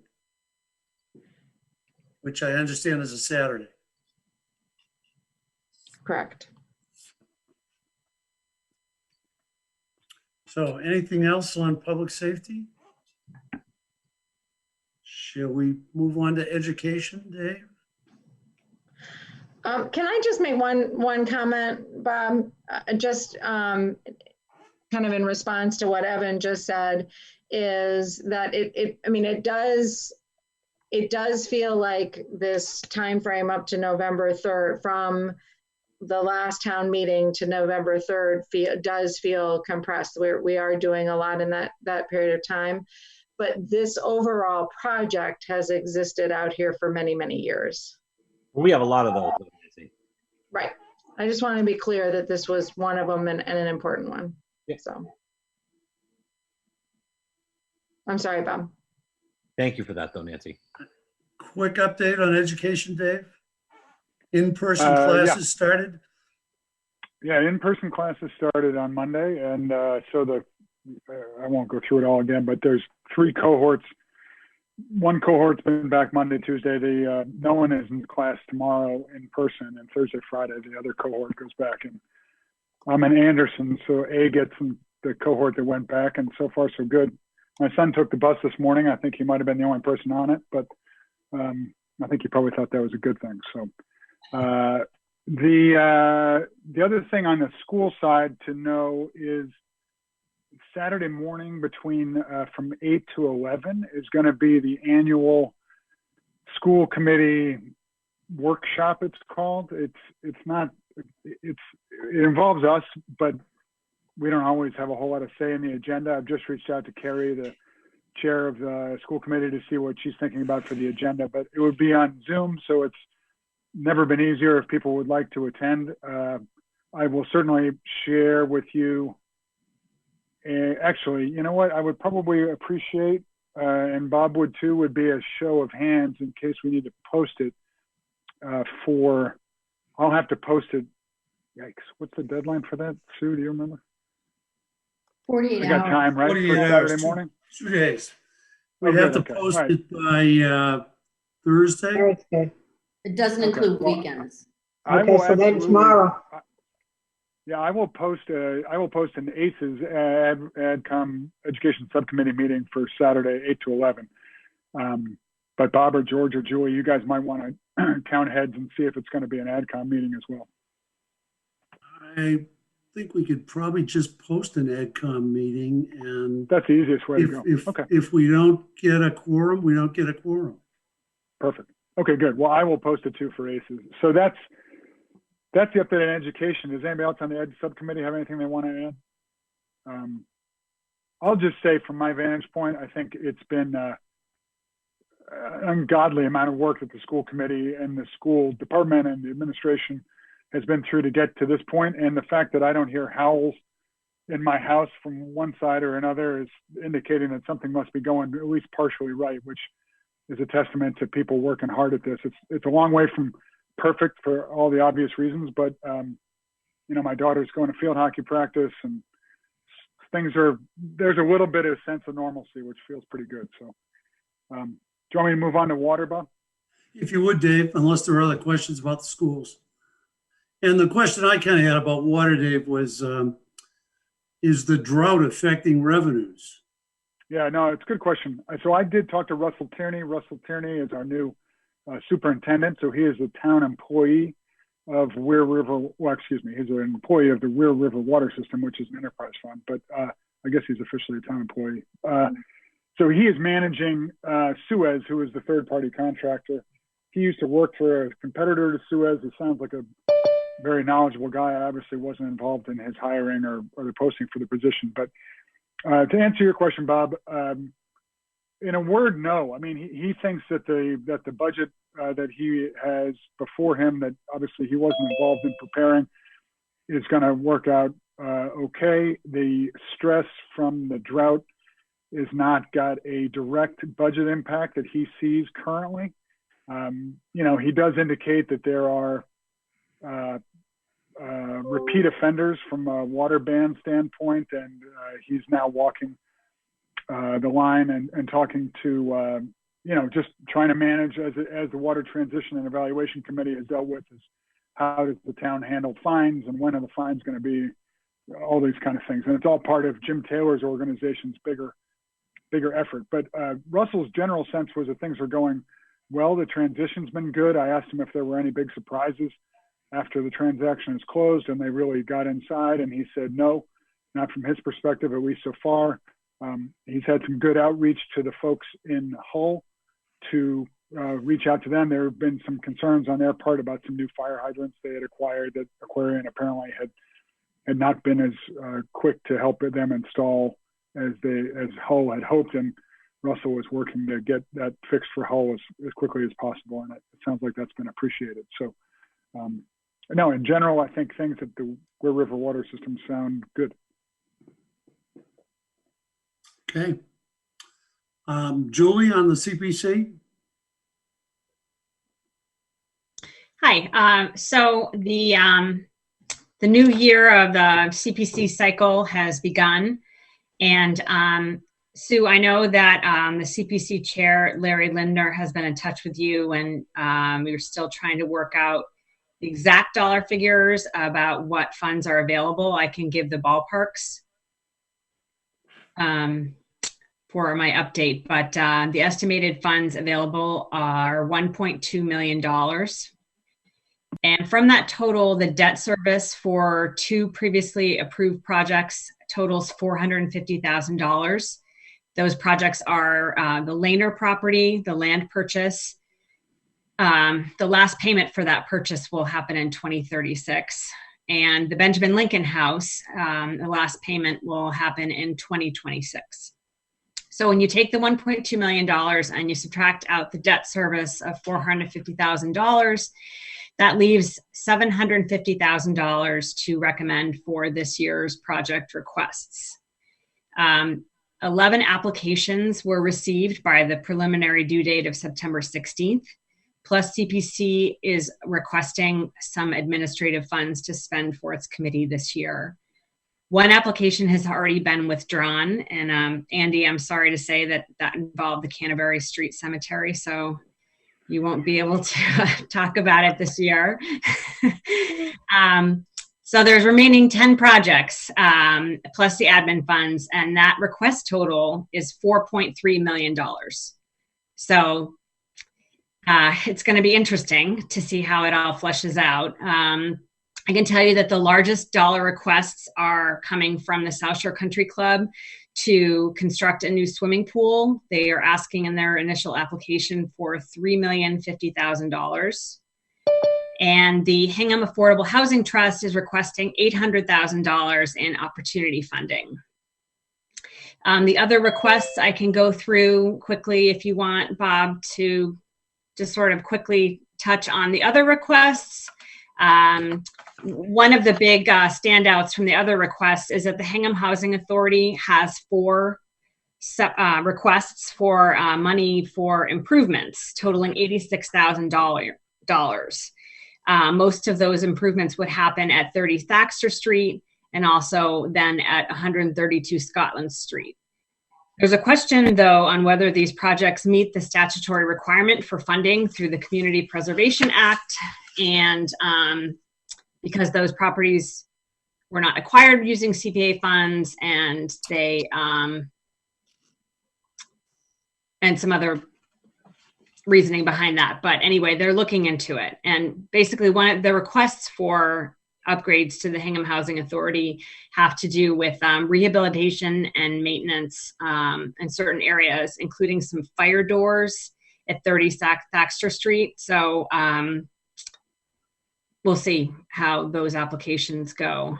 And then, so tonight, the Board of Selectmen will review the preliminary applications for properties owned by the town and determine whether to support a final CPC application. So it'll be interesting to see what happens at the meeting tonight. Those final approvals would come for historical veteran services because they want money to restore some town military and historical memorials. 2 applications from the Bear Cove Park Committee for improvements at the Greenhouse Dock Museum and then building a new ecology pavilion. The Country Club Management Committee for the pool project, and the Harbor Development Committee for funds they want for a vision for Hingham's Inner Harbor. The final applications are due to the CPC by October 13th, and then the committee will begin having hearings throughout the fall where the project proponents will come and make their pitch. Any questions? Thanks, Julie. On AdCom housekeeping items, so next meeting is October 15th. Julie and I were talking earlier today. Julie suggested that we might want to have at least a brief Zoom gathering time before our 7 o'clock start time for anybody that wants to just check in and say hi.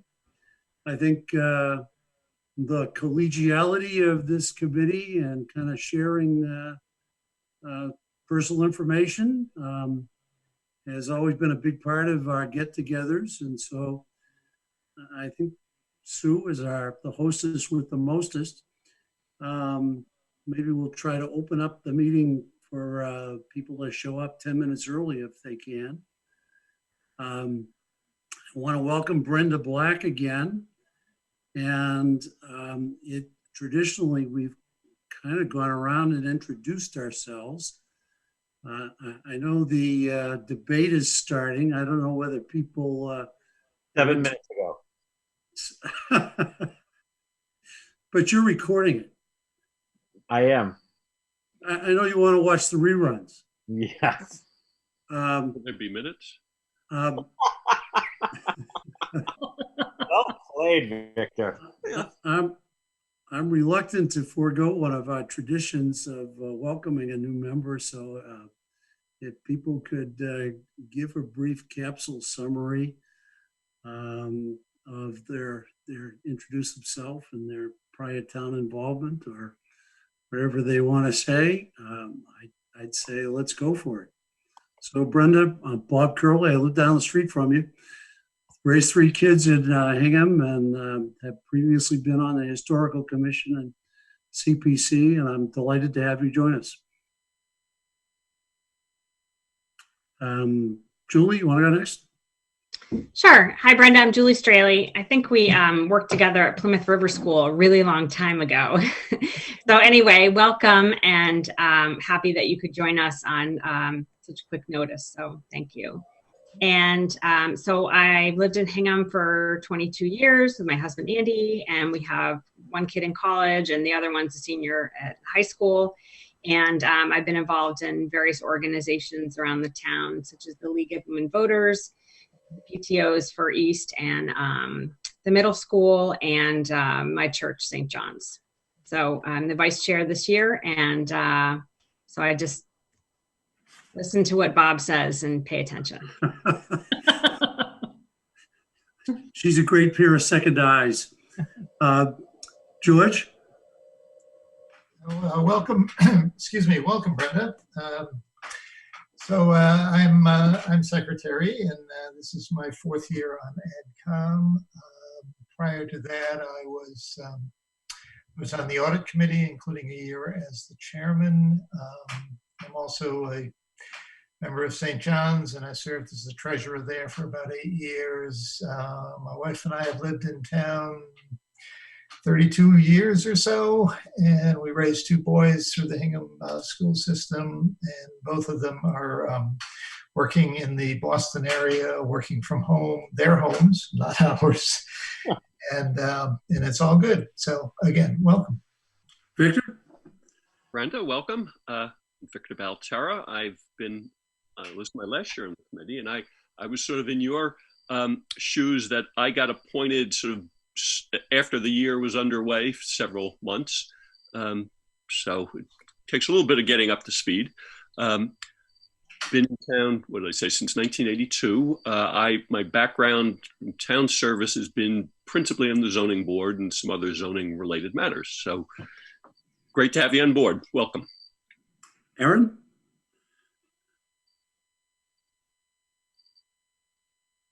I'm Erin Kelly. Evan always makes fun of me because it takes me forever to find the unmute button. So I Every time. continue. I know. I'm listening to what other people are saying, Evan. I have been in Hingham for 15 years. I have a 10-year-old and a 13-year-old. And Dave is very kind and paints a very nice picture in his household.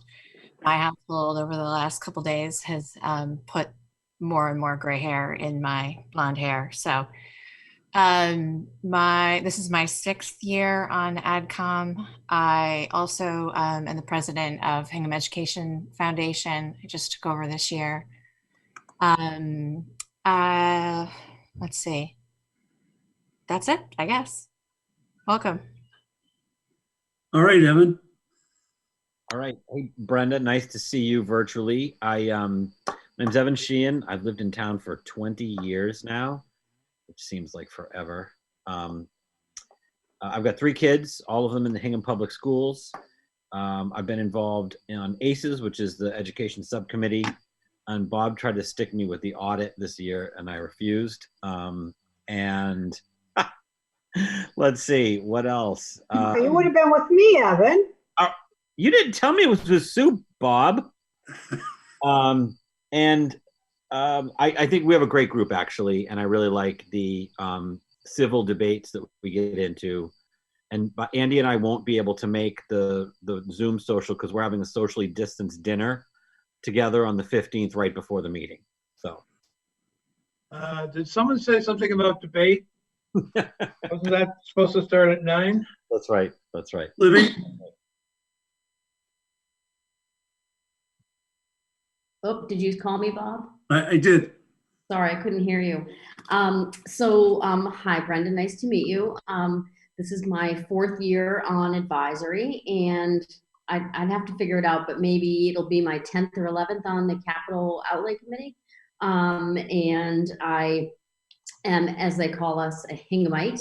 I grown up here all my life, went to all Hingham public schools, lived out of town probably for about 10 years, but as a lot of natives will tell you, we find our way back. And my background is as a CPA with Deloitte & Touche, and then in private accounting in a high-tech company, and eventually into financial planning, went through the financial planning program at BU, and also chartered financial analyst program. So I am the number detail person that Evan likes to hate with all the questions. Is it my face? But anyway, but welcome. It's nice to meet you, and welcome for a new year. And Andy? Andy? There we go. Did you call me? I did. Hello. Hi, Brenda. I'm a retired lawyer from the firm of Nutter, McClellan & Fish. I did civil trials and appeals. This is my 3rd year with Evan on the advisory committee. Trying to guess what that creature is behind him, but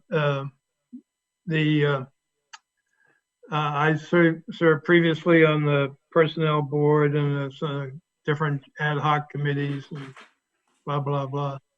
And have been in Hingham for, well, since whatever it is, since 1977.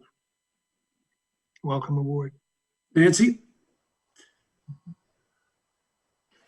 Hi, Brenda. I'm Nancy. This is my 3rd year on AdCom as well. I've been in Hingham for 20 years now. We live on High Street, which if you're a neighbor of Bob, then you're a neighbor of mine, so welcome. And I have 3 kids at Hingham High School, and thank God they're not in 2nd grade. That's all I can say. They're completely self-sufficient as they go to school from their beds.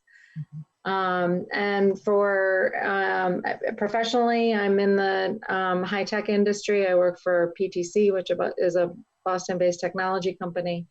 And in town, I've been involved in the schools and various committees for the town itself. I was on the original fire station building committee, not the one that did Central, but the original North fire station building committee. And I'm thrilled to be part of this group, which I think you'll come to enjoy, I hope. Dave?